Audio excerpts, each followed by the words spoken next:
Hello, I'm Bruce Fummey.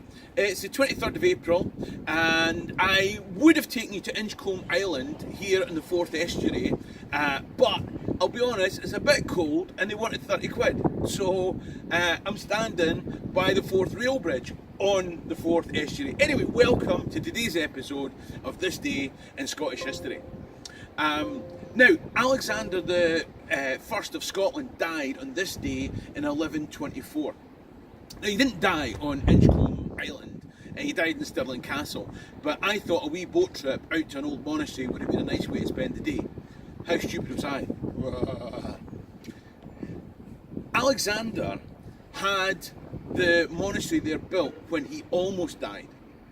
You see, before the 4th road bridge, you had to get a boat from North to South Queensferry. That's Queensferry that was named after Alexander's mum. You see, it was a bit stormy on one night, and Alexander caked his pants, and he prayed to St Columba and promised that if he got him to safety, that he would build an abbey in his name on the island, and that's where we were going to go today. Alexander also played a pivotal role in building what would become Scotland. See, people bang on about William Wallace and Robert the Bruce, but by the time they came to battle, the battle had already really been lost. What do I mean by that? Well, there was an ancient Celtic kingdom of Alapa, and then there was the Anglo-Norman kingdom of Scotland. And in between, there were 5 brothers and their uncle. Right, in 1057, their dad, Malcolm, killed Macbeth. Shortly after, William of Normandy invaded England in... You see, I bet every Scottish person watching this knows the date of the Battle of Hastings in 1066. But I bet very few of you, if any, know the year of the climactic change when Malcolm took over from Macbeth in Scotland. Now, that's not a coincidence, that's colonisation.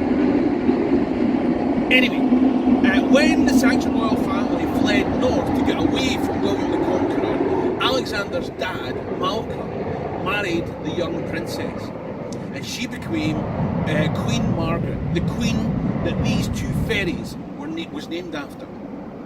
And this Saxon queen didn't come empty-handed. She brought with her the Anglicisation of Scotland. I see you're using that old language. Try this new one. You're no still following that Celtic church, are you? You get the picture.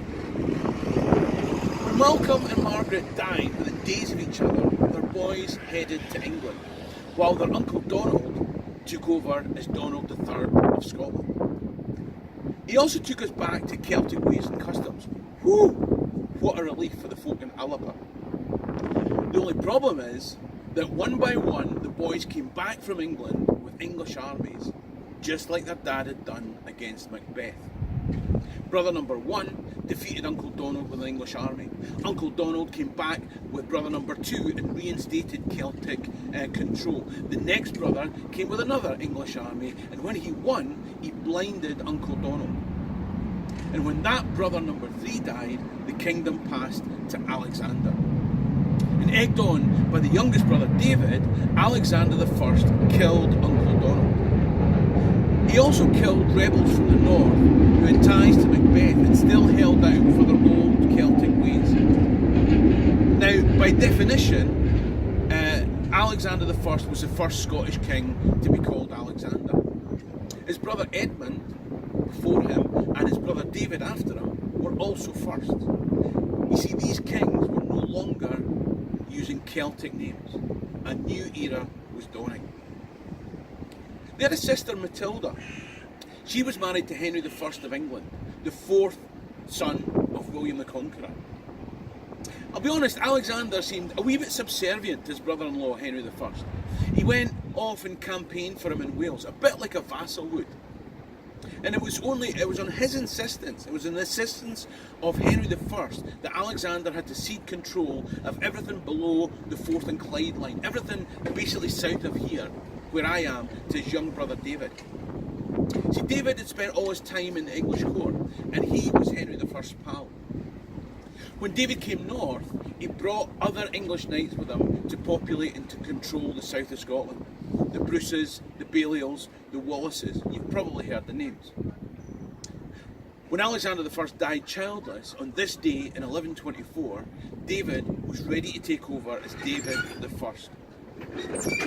This Celtic kingdom of Alapa hadn't been completely changed to a Norman feudal state, but much of the transformation was in place. By the end of David's reign, it was finished. When Robert the Bruce and William Wallace fought Edward I, they were really only fighting over which Norman Frenchman was in charge. Sometimes I worry that we spend a lot of time and money on referenda to decide whether Goldman Sachs should control us from Edinburgh, London or Brussels. If you take back control to find that it's still held by the same corporate interest groups, that's not a coincidence. That's colonisation. Now, there have been a lot of laughs in this episode, I'll be honest with you, but I hope you enjoyed it, I hope you found it interesting. And if you did, please like and share the clip, like and share the Facebook page, Scotland History Tours. Go and subscribe to my YouTube channel, Scotland History Tours. Better still, I've got a guided tour called the Real Macbeth Tour, where I'll take you to places and tell you the story about the real Macbeth and his interaction with these Canmore kings that I've been talking about.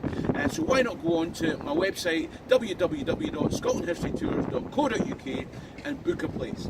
I mean, Docus can be Lama alive. Cheery and Drasta.